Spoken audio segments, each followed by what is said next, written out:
My daughter was sick, so I went to her apartment to take care of her. The second I stepped inside, a sour, rotten stench slammed into me so hard my stomach rolled. I froze in the entryway, one hand still on my suitcase handle, trying not to make a face. "I can help tidy up," I said carefully. "Maybe air the place out a bit." Her roommate's expressions changed instantly, like I'd insulted them. "What smell?" One of them snapped. "There's nothing wrong with this apartment." "If you think it's too run down," another added, "just tell Clara to move out." And then Clara, my Clara, looked embarrassed, not confused. She walked over and gently but firmly pushed me back like I was making a scene. "Mom," she said, low and impatient, "you came to see me? Fine. But don't be so dramatic and embarrass me, okay?" For a moment I wondered if I was imagining things. Maybe the elevator trash chute had backed up. Maybe the hallway had some weird odor and it followed me in. But that night, when the lights were off and everyone else was asleep, the smell was so strong I couldn't rest. It wasn't just stale food or dirty laundry. It was heavy. Wrong. It sat in my throat. And then I realized where it was coming from. My daughter. The moment it clicked, my whole body went cold. I hurried to her, guided her into the bathroom, and helped her shower. I scrubbed her hair and skin gently but thoroughly, twice, 3 times, until my hands were raw and my heart was pounding. The smell didn't fade. If anything, the steam made it bloom. I panicked in a way I hadn't panicked in years. I told myself there had to be an explanation: infection, medication, something from the apartment, something in the water, something on her clothes. I couldn't just stand there and pretend it wasn't happening. So I did what any worried mother would do. I decided to call a professional cleaning service, someone to disinfect the apartment from top to bottom, just in case the source was environmental. That's when everything fell apart. Her roommates got offended. Voices rose.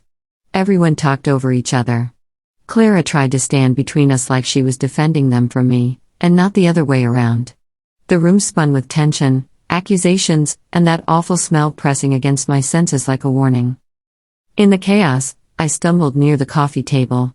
I remember a sharp jolt of pain at my temple, then the world went blank, fast, like someone had flipped a switch. And then I opened my eyes. I was standing in the doorway again, suitcase in hand, the exact same moment replaying itself. The same apartment. The same light. The same voices. And the same putrid stench hitting me all over again. The rotten air turned my stomach instantly, but this time the fear was worse because it wasn't just disgust anymore. It was certainty. Something was wrong. Something had been wrong the whole time. Clara came out of her room, looking pale but brightening when she saw me. "Mom? What are you doing here?" she asked, like it was a surprise she didn't know she'd been craving. "My roommates have been taking great care of me. In a few more days, I'll be able to go back to class. You really didn't need to come." Her words said don't bother, but her eyes said please stay. And that hurt, because it reminded me of everything I'd done wrong before this, how strict I'd been, how often I'd mistaken pressure for love. Clara had always wanted my approval. She just stopped asking for it out loud. Her roommates were suddenly all smiles. They greeted me warmly and even invited me to join them for hot pot later, acting like the earlier hostility hadn't happened yet, like it only appeared when I mentioned the smell. I forced myself to breathe through my mouth. I forced my face into something calm.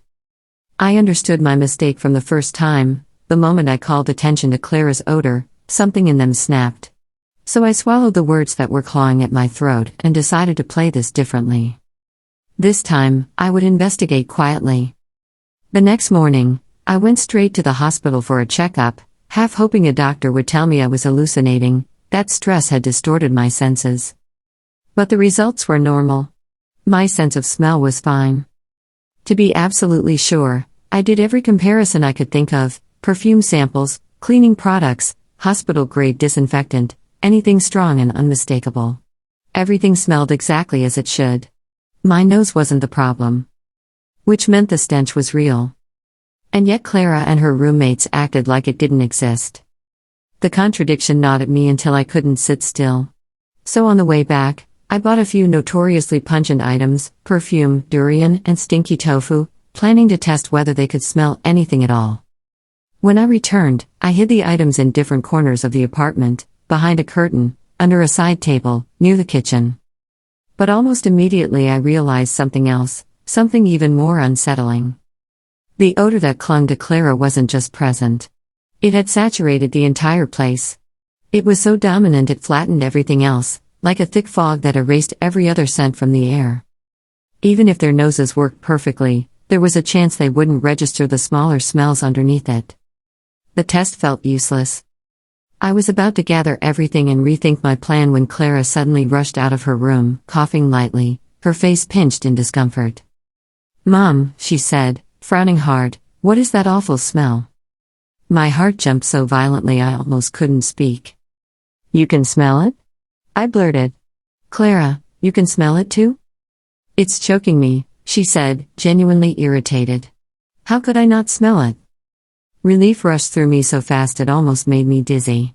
If she could smell something now, then maybe whatever had been happening to her perception was cracking. Maybe I could finally get her help. I reached for her hand. "We're going to the hospital. Right now. We need to find out what's causing." But she yanked her hand away and marched straight to the corner. In one swift motion, she pulled the stinky tofu out from behind the curtain like she'd been waiting to catch me. Her eyes flashed with accusation. "Seriously?" she hissed. "My roommates are clean. Why would you sneak this in here? Are you trying to attract pests?" Before I could even form a sentence, the front door opened. Her roommates came in from class. The second they stepped inside, they pinched their noses, faces twisting with disgust. Within 2 minutes, they'd found everything. The perfume. The durian. The rest. One of them looked at me with forced politeness that didn't reach her eyes. "Ma'am," she said, tight-lipped, "we respect you. Please show us some respect too. If you want to stay here and take care of Clara, then don't bring things like this back again." My skin prickled. How could they detect a durian that hadn't even been opened, yet claim they couldn't smell the heavy, rotten odor that was practically living in the air? If none of us had a problem with our sense of smell, then something else was happening, something focused on Clara. The thought made my chest ache with fear. The next day, I tried a different approach.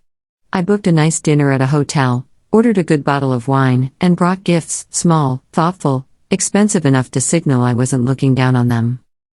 I smiled until my cheeks hurt. Once we were seated and the mood was softer, I said gently, "About yesterday. I only bought those things because I thought I saw signs of pests. I was trying to lure them out, that's all. If you don't mind, tomorrow while you're in class, could I have a cleaning company come in for a thorough clean? I'll cover everything. And I'll pay for groceries for the month." I didn't even finish my sentence before one of them slammed her fork down, the sound sharp enough to make nearby diners glance over. "Ma'am," she said, voice low and hard, "just say what you mean. Don't be fake." The others' faces cooled like shutters dropping. "She's right," another said. "We know you come from a good family. You look down on this place. You think Clara is suffering here." "We didn't force Clara to stay," the third added with a thin smile. "If you want her to move out, she can. Anytime." "Just because we're not rich," the first one said, "doesn't mean we're dirty. What's the point of a thorough cleaning?" Clara sat there, eyes red with humiliation, twisting her napkin in her hands. "I don't look down on you," she said quickly. "I'm not moving out. Mom, if you don't like it, then leave. I love living here. I'm happy." I stared at my daughter, then at her roommates, and felt a slow, sick unease spread through me. I hadn't mentioned the smell. I hadn't accused anyone of anything. I had used pests as an excuse, offered to pay, tried to be respectful. And still they reacted like I was about to expose a secret. That was the moment it stopped feeling like a misunderstanding and started feeling like a warning. Back in Clara's bedroom, I tried to speak softly, to keep my voice from shaking. "Clara," I said, "why did you all react so strongly to the idea of a cleaning company? Just tell me the truth, okay? I'm your mother. Whatever it is, I'll understand. I'll protect you." Her expression shifted like a door slamming shut. "What are you implying?" She demanded, tears rising fast. That we're doing something wrong? That we're hiding something? Is that why you want strangers coming in here? Her voice broke, anger and hurt tangled together. Is it because I didn't get into some prestigious university? She cried. Because I disappointed you? So now you're looking at me like I'm a problem? Clara. I've tried so hard, she continued, wiping at her face like she hated herself for crying. If you don't like me, then just go. Don't disrupt my life. My roommates might be ordinary students you look down on, but I like them. Please don't make them hate me. Don't ruin my friendships. Her words hit me like a blade because they were soaked in something familiar, old fear, old insecurity, old bruises I had helped create without meaning to. I hadn't expected her to unravel like that. And suddenly, all my anger drained out, replaced by grief. I pulled her into my arms. I'm sorry, I whispered. I'm here. I'm not judging you. I just...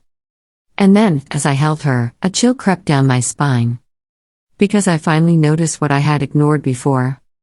Clara kept repeating the same line, my roommates are good to me. They take great care of me. I like them. But in neither life, neither version of these events, had I actually seen those roommates comfort her. Not once. Not a hand on her shoulder. Not a gentle joke to lighten her mood. Not even a kind word when she was crying. They smiled at me. They defended themselves. They protected the apartment.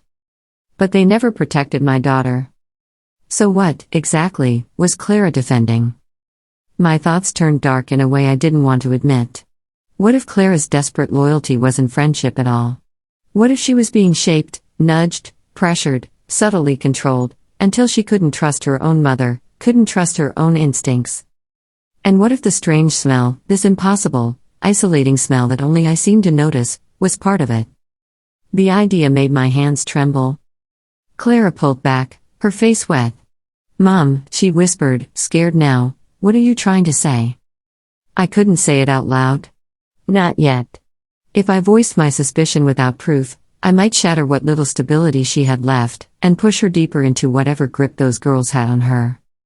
So I swallowed it again. I needed evidence. Something undeniable. If my nose was fine, then the smell existed. And if other people truly couldn't detect it, I needed to understand why. There was one simple test that should have settled everything: take Clara outside. If the odor was as overwhelming as it felt to me, strangers would notice. They might not know what it was, but they would react. Clara, I said carefully, you're almost recovered. How about we go for a short walk today? Get some air. We can also pick up a few things for your roommates. Something nice. Her face softened immediately at the mention of her roommates. Okay, she said, sniffing. That sounds good. The next morning we went out together. As we walked through the hallway, down the stairs, past the mailboxes, the smell clung to her like a shadow. It was so strong it made my eyes sting. I kept glancing at people we passed, waiting for a wrinkle of the nose, a startled look, anything. But no one reacted. We reached the apartment complex gate. People flowed past us. A man checked his phone. A woman laughed into her earbuds. 2 kids ran by with a ball. Not a single glance. My pulse started racing. I stopped a young man as he walked by. Excuse me, I said, forcing a smile. Do you smell anything strange? He looked at me like I'd asked him to solve a math problem. No. I don't smell anything. My mouth went dry. I tried again with another person. Then another. 10 people in a row. No. No, ma'am. Nothing. Some of them looked at me with mild concern. Some with annoyance. One of them laughed awkwardly and kept walking faster. Clara's face tightened with embarrassment. Mom, she hissed, what are you doing? Why are you acting like this? She yanked her arm back and started to walk away.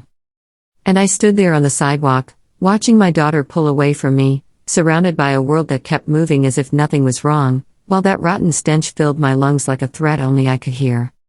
Something was happening. Something impossible. And if I didn't figure it out soon, I was terrified of what it would cost Clara, and what it would cost me, when this loop decided to punish me again for getting too close to the truth.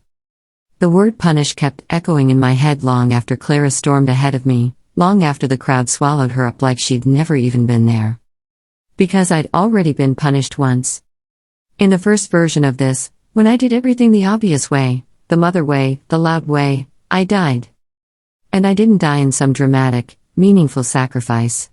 I died stupidly. A sharp corner. A single misstep. A second of chaos that shouldn't have ended a life. Except it did. Which meant this loop wasn't just a miracle. It was a warning. I followed Clara back inside without saying another word. I apologized in the elevator. I told her I'd been stressed. I blamed my own nerves. I even forced a laugh that tasted like pennies on my tongue. She relaxed a little. Not fully. But enough to let me walk beside her again. And as soon as we stepped back into the apartment, her roommates appeared like they'd been waiting in the walls. "Oh my God," one of them said, eyes wide with practiced concern. "Is everything okay? Clara, are you tired? You shouldn't be out in the cold." Another glanced at me, smile thin and sweet. "Auntie, don't worry. Clara's almost better. You're just overthinking." They always called me Auntie like it was affection. But it never sounded affectionate. It sounded like a lid clicking shut. I nodded. I smiled. I swallowed every instinct screaming at me to grab my daughter's hand and run. Then I went into the bathroom and locked the door and pressed my forehead against the cool mirror, breathing through my mouth so I wouldn't gag. Because the smell was worse now. Outside, it had clung to Clara like a shadow. Inside, it was a living thing again, thick, rotten, wrong. Like something had spoiled in the air itself. And the worst part was this. Clara didn't smell it.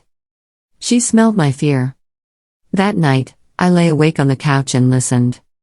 The apartment made small noises the way all apartments do, pipes, the fridge cycling, a distant elevator humming.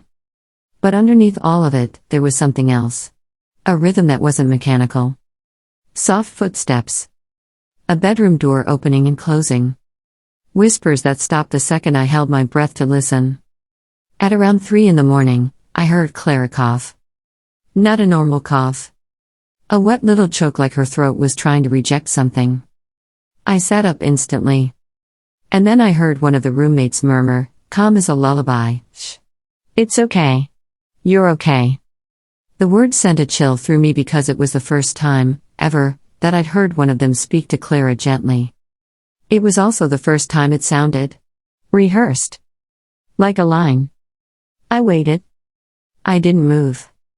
I didn't open my mouth. I just listened until the apartment fell quiet again. Then, slowly, I slipped into the kitchen and poured myself a glass of water.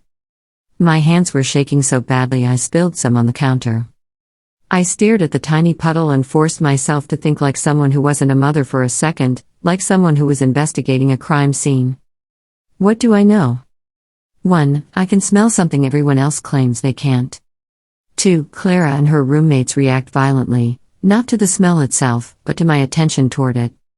3. The first time I tried to bring in cleaners, I died. 4. The loop put me back at the doorway, suitcase in hand, at the exact moment I stepped into the apartment. That last part mattered more than I wanted it to. Because it meant my reset point wasn't random. It was anchored to this place. To this visit. To this apartment. Which begged a question that made my blood run cold. What happens if I fail again? Does the loop keep resetting forever? Or does it end the next time I die? I looked toward Clara's bedroom door.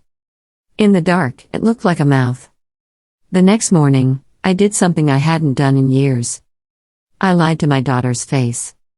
"Clara," I said over breakfast, keeping my voice light, "I need to run a quick errand.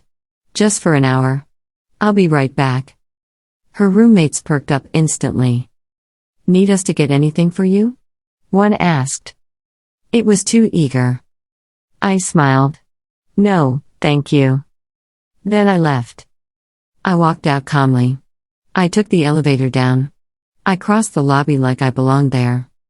And the second I was outside, I didn't go to a grocery store. I didn't go to a pharmacy. I went to the parking lot across the street, got into my rental car, and just sat there, staring at the apartment building like it was a ticking bomb. For the first time since I'd arrived, I let myself do the thing I'd been resisting. I admitted I was terrified. Not of germs. Not of dirt.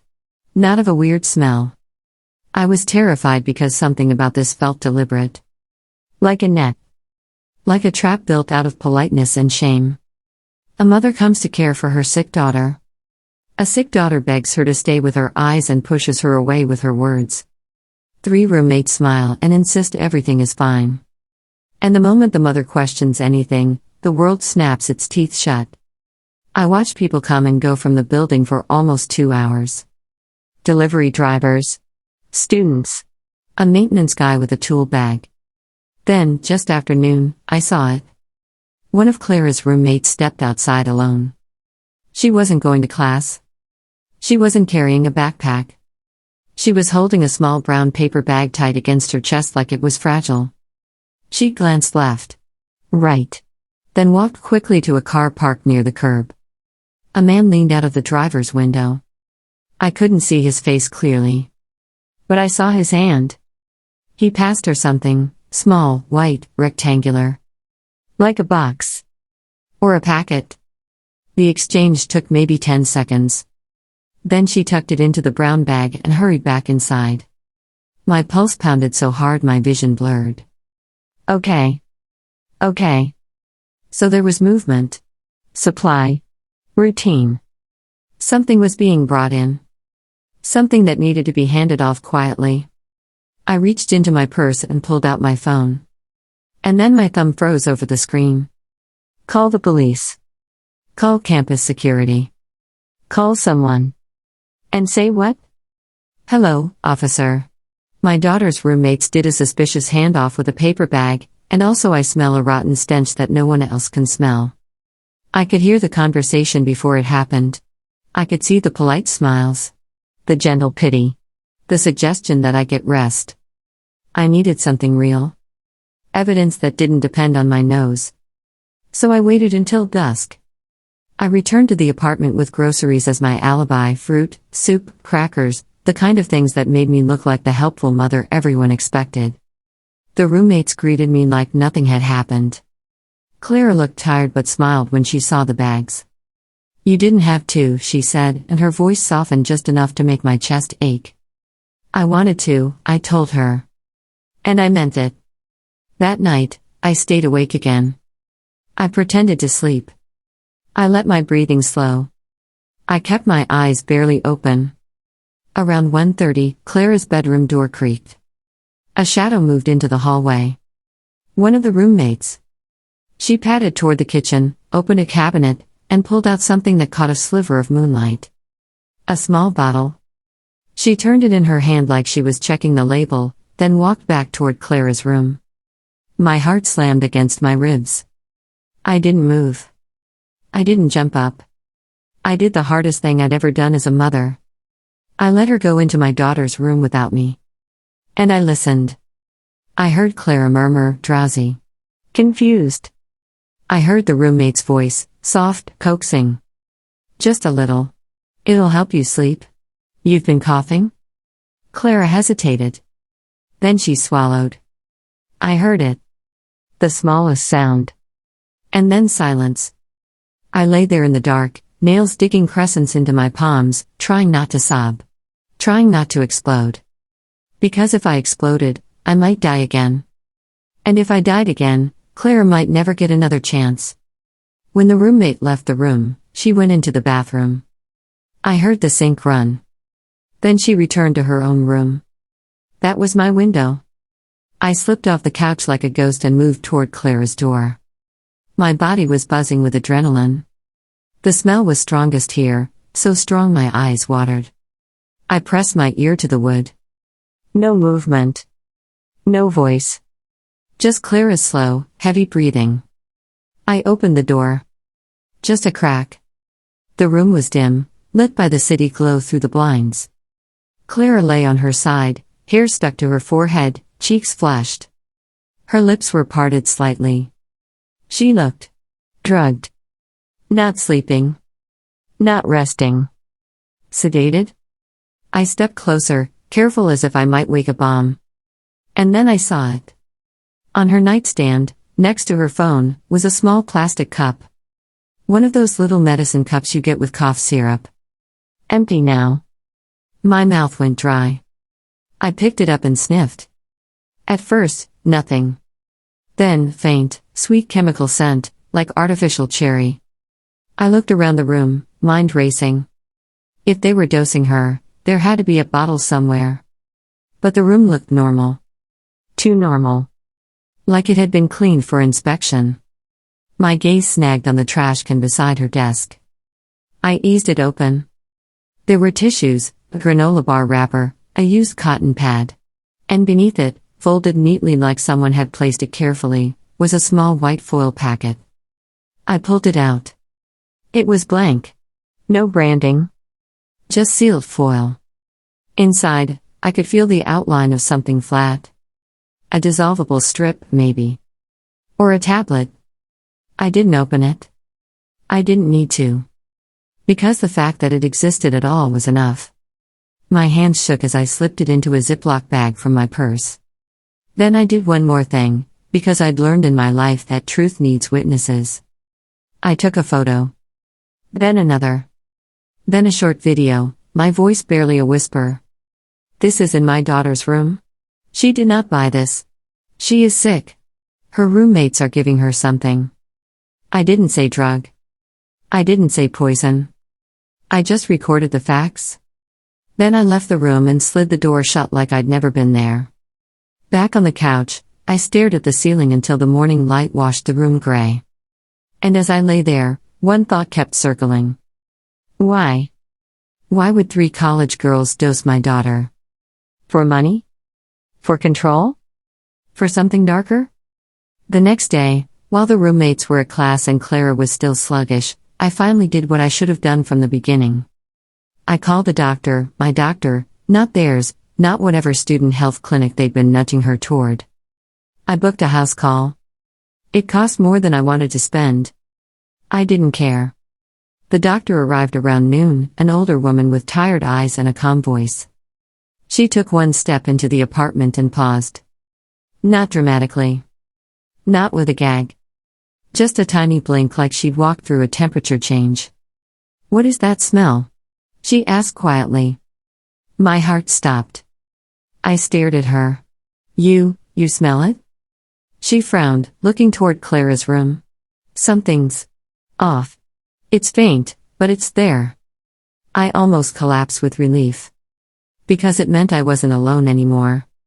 Whatever this was, it could be perceived, at least by someone not wrapped in whatever influence had been surrounding Clara. The doctor examined Clara gently, asked her questions, shined a light in her eyes. Clara answered slowly, like her thoughts were swimming through syrup. The doctor checked her pulse. Her blood oxygen. Then she looked at me with a seriousness that snapped something inside my chest. She needs to go to the hospital, she said. Now. Clara frowned. I'm fine. I just need sleep.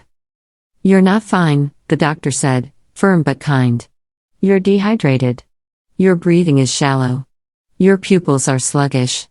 This isn't a normal flu. Clara's eyes flicked toward the doorway, toward the living room.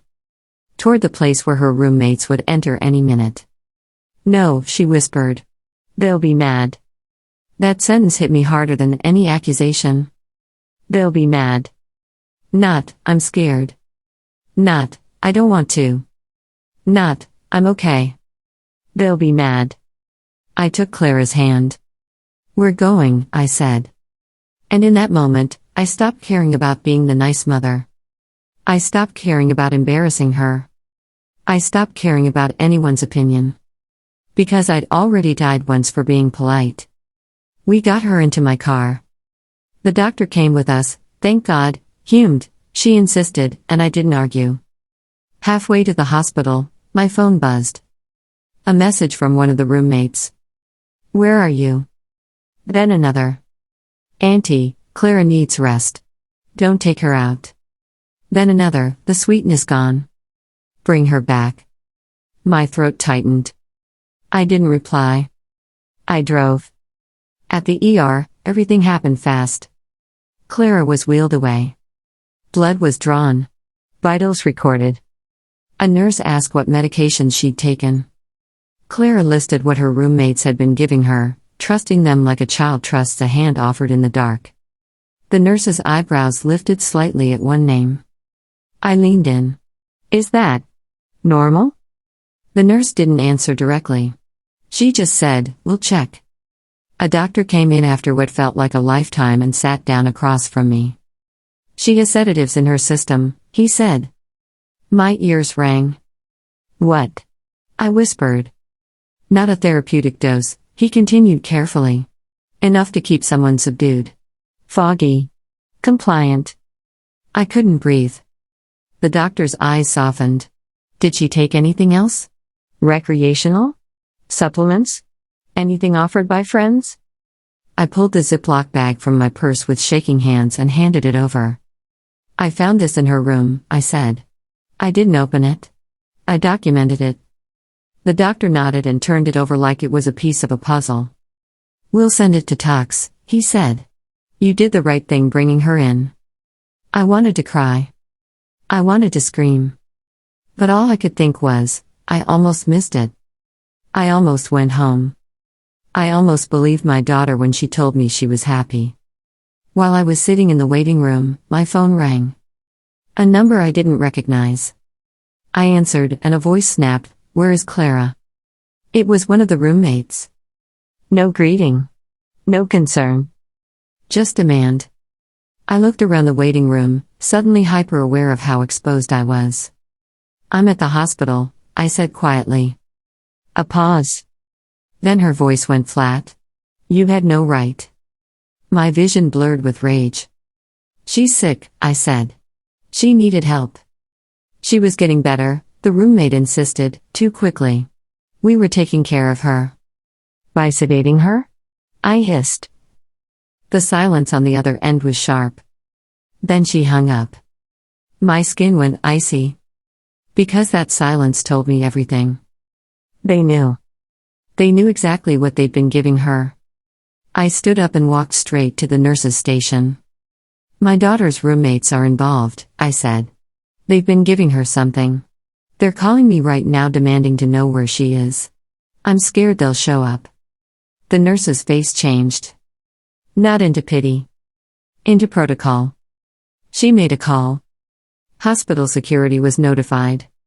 And for the first time since stepping into that apartment, I felt like the world was moving in the direction of truth instead of away from it.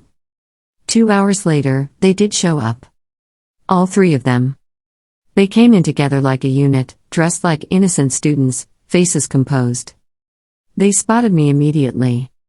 Clara's best friend walked up first, eyes bright with fake tears. "Auntie," she said, voice trembling, "why did you bring Clara here? You scared us. We thought something happened." I looked at her and felt something settle inside me, something cold and steady. I didn't answer her performance. I turned to the security guard standing nearby and said, "That's them." One of the girls' smiles faltered. Another glanced toward the hallway that led to treatment rooms, like she was calculating distance. "What is this?" The first one snapped, and the softness vanished. "We're her friends."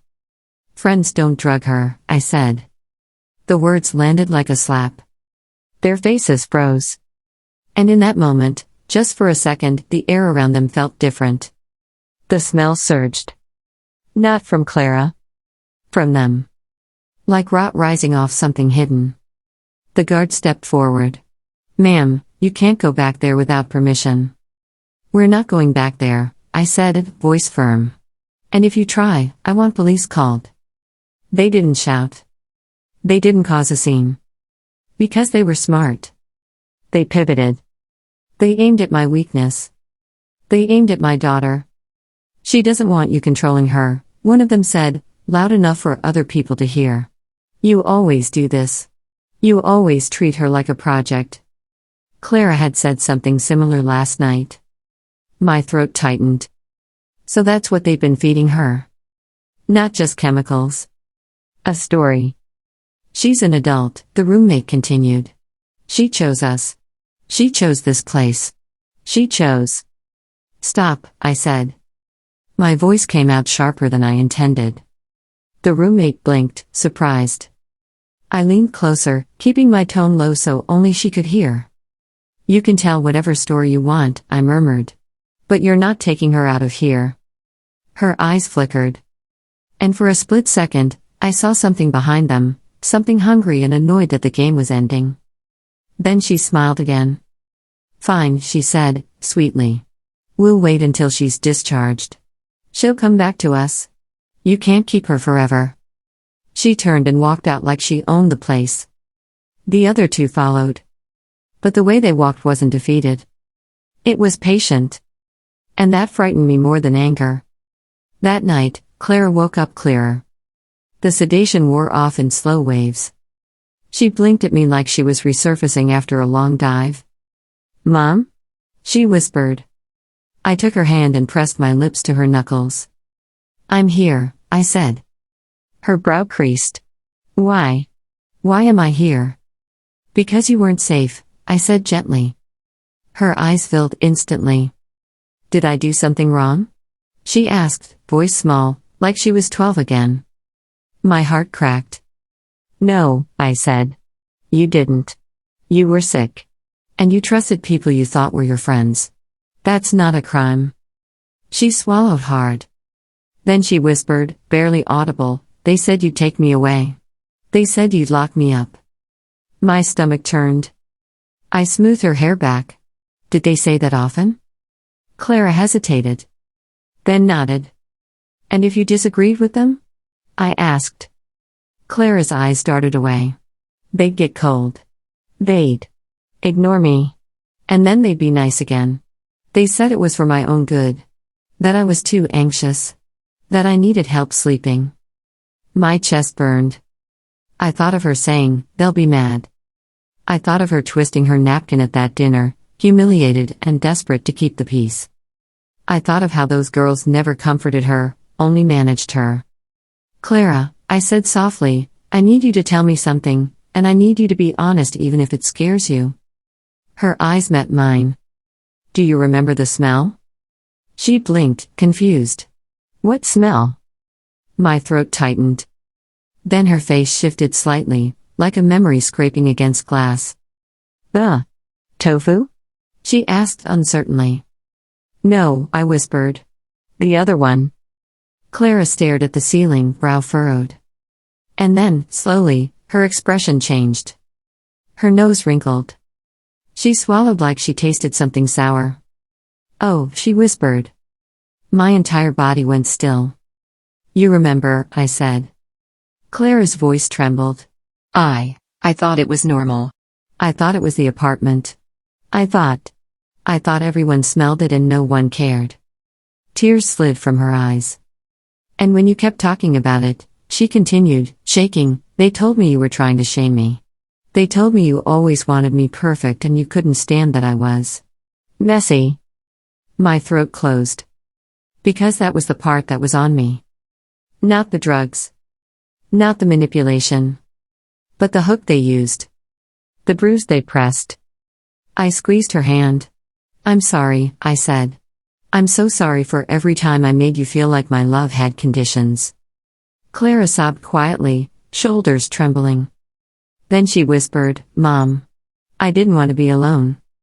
I pressed my forehead to hers. You won't be, I promised. The next morning, the hospital called the police. Toxicology came back. The foil packet wasn't benign. It wasn't vitamins. It wasn't cough drops. The doctor didn't tell me every detail, and I didn't need him to. What mattered was this: it wasn't prescribed to Clara, and it wasn't safe, and someone had been giving it to her repeatedly. A detective came to speak with me. He asked for my photos and video. He asked for the messages from the roommates. He listened without laughing. And when I told him, carefully, that Clara had been isolated and pressured and frightened of upsetting them, his jaw tightened in a way that told me he'd seen this pattern before.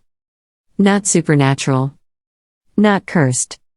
Just human cruelty wearing a friendly face. We'll talk to them, he said. And if they deny it?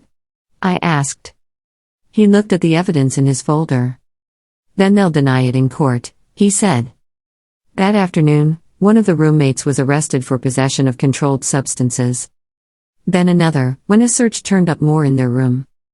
The third tried to run. She didn't get far. When the detective told me, a shaky laugh burst out of my chest before I could stop it, half relief, half disbelief. Because for weeks, I'd felt like I was trying to scream underwater. And now, finally, someone else could hear. But even as justice moved forward, one problem remained. The apartment. Clara's phone kept buzzing with messages from numbers she didn't recognize. Some were pleading. Some were furious. Some were sweet in the way poison is sweet. Come back, Clara. We miss you. You need us. Don't let your mom control you. And every time Clara saw them, her hands shook. Because control doesn't disappear just because you name it. It leaves bruises. It leaves reflexes. It leaves fear. So I made a decision. Not a discussion. A decision. Clara was not going back there. The day she was discharged, I brought her home with me. Not to punish her. Not to cage her. To keep her alive long enough for her mind to become her own again. The first night in my guest room, she slept for 12 hours straight. No coughing. No choking. No roommate whispering in the dark. When she woke up, she looked around like she couldn't believe the quiet. And then she started crying again. I don't know who I am without them, she whispered, ashamed. I sat beside her on the bed and took her hand. You're my Clara, I said. And you're also your own Clara? And we'll figure out the rest together. She nodded, wiping her cheeks. Then she looked at me, voice small. Mom. Do you still smell it? I inhaled slowly. And for the first time in what felt like forever, the air in the room smelled like nothing at all. Just clean sheets. Just her shampoo. Just the faint warmth of sunlight through the curtains. No, I whispered. Clara exhaled like she'd been holding her breath for weeks. But later, days later, when everything calmed down enough for my mind to stop sprinting, I would wake sometimes in the early morning, heart racing, convinced the smell was back. I'd sit up, listen to the house, and realize it wasn't the apartment I smelled. It wasn't Clara. It was memory. It was fear. Because once you've been gaslit hard enough, your body keeps flinching even after the danger is gone. The loop didn't reset again. Not once. No doorway. No suitcase. No replay. Which told me something simple and brutal. The loop wasn't there to entertain me. It wasn't magic for magic's sake. It was a second chance. And I'd used it. Weeks later, Clara sat with me at the kitchen table and filled out paperwork for a new apartment, one she chose, one near campus, one with a roommate she'd met through a student program with background checks and references and actual adults involved. She still looked tired sometimes. Healing isn't a straight line. But the light had returned to her eyes in small, stubborn pieces. Before she left, she hugged me tightly and whispered, "Thank you for not giving up." I hugged her back, so hard my arms ached. "I won't," I said. "Not ever again." After she drove away, I stood in the doorway of my own home for a long time, staring at the quiet street. And I thought about that first doorway. That first stench. That first moment I hesitated because I didn't want to embarrass my daughter. I thought about how close I'd come to losing her because I was afraid of being the bad guy.